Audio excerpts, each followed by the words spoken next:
It's early October, and I guess this is our October update. We have been very remiss. I don't think I've put anything on for a couple of months, but it's been busy and wet and windy, and time just sort of evaporates when you're working hard, and sometimes you just sit down at night and go, I'm done. So, the pigs, they're about a month away now. They're coming up to 6 months old. We think they need a bit more fattening up on them. Because they do look quite lean. But give them a bit of extra field to play in, because you just see the back field now with the rain that we've had.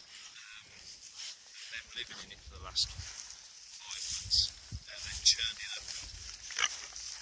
It must be boring, although they don't seem to want to. It's just sitting in a mini field, and they are literally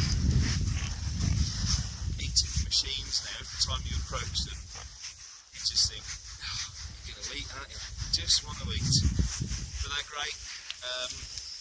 There's no black on them, considering they're a Gloucester Old Spot cross, which makes life easier for the slaughterman when we take them, because as we said before, the black hair can be a little coarser, and some of the butchers that we've taken it to aren't happy about that. But anyway, they're approaching 6 months old, and they'll be off at the end of October, so about 4 weeks left.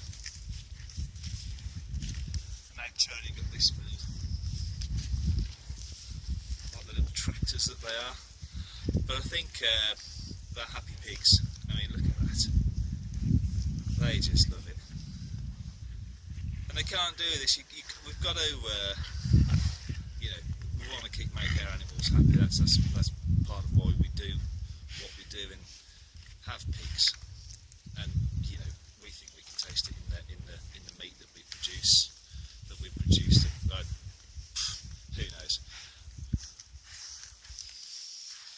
So another reason for not getting out recently is, as I say, the weather's been pretty ropey.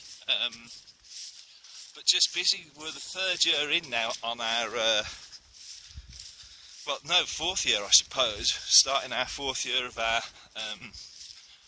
smallholding adventure. And I think that the last 12 months has probably been the hardest, as we've brought more on, trying to grow more, and just keeping on top of it. The biggest problem is just the weeds. It's because we're totally organic. This was the potato bed. I'll come on later about the potatoes, but this was the potato bed, and it's just been overtaken by weeds, and it's difficult to keep on top of it.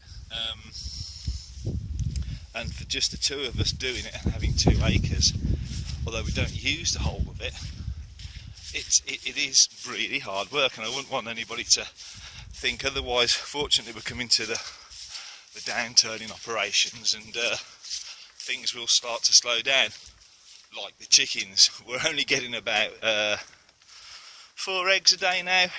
Less sunlight means they produce fewer eggs, or it takes them longer to produce the eggs. We've been lucky this year. We haven't had any fox problems, I'll say that quietly. We've only lost 2 chickens, and that's been down to old age. Still got the 7 ducks, they're doing fine, and they're only producing about 1 egg every 3 days now. But hey, that's accepted, as long as we don't have to buy eggs. That's the main thing. Our customers who we sell the eggs to know what the score is come this time of year. Okay, so the potatoes. The potato harvest has been excellent. We've had some blight, but not a great deal. Now, what we did do when we planted, I think in May now, was we planted some chitted supermarket bought Maris Piper and some seed potatoes Maris Piper. We treated them exactly the same, planted them in exactly the same field, just down from each other. What are the results? Well, the results are that the supermarket potato tends to be smaller and the plant doesn't yield as much. Tastes the same, it's a Maris Piper, does exactly what it says on the tin. Whereas from seed potato, it's a far bigger potato and there's far more. So digging down to find those little pots of gold is good fun when you certainly dig up a huge yield. You just got to be careful you don't stick your fork right through the potato. Never mind, still be used. So, not a lot of difference, as I say. The seed potato seems to yield more other than the chitted supermarket bought potato. But that's just what we found. We've been busy sort of tidying polyton today. Obviously, as I say, things are coming to an end now. We're into early October. We're still getting some carrots and some peas and some lime too. The tomatoes are still going. Just got to get them ripened up, but if they don't, we don't mind eating them. We'll do a green tomato chutney. What hasn't been good this year are our butternut squash. We've had one so far. The rest seem to have got to a position, they fruited, got so far and then shriveled up. We do have some getting to a mature stage at last, but as I say, now we're into October, we don't know if it'll ripen up in time for us to eat. Hopefully it will. And of course, what else has been keeping us busy? Well, bees. We've had the hive in situ since July. What I want to do at some point is open the hive and show you inside, but this time of year, you're better off leaving the bees alone. I've been stung. They got a bit hacked off earlier on, well, in September, as the nectar levels, the pollen and nectar levels drop significantly.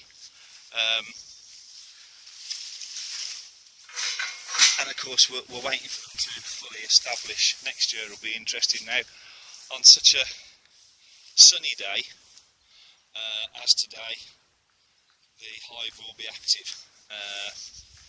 Obviously when it's wet and windy, it's less so.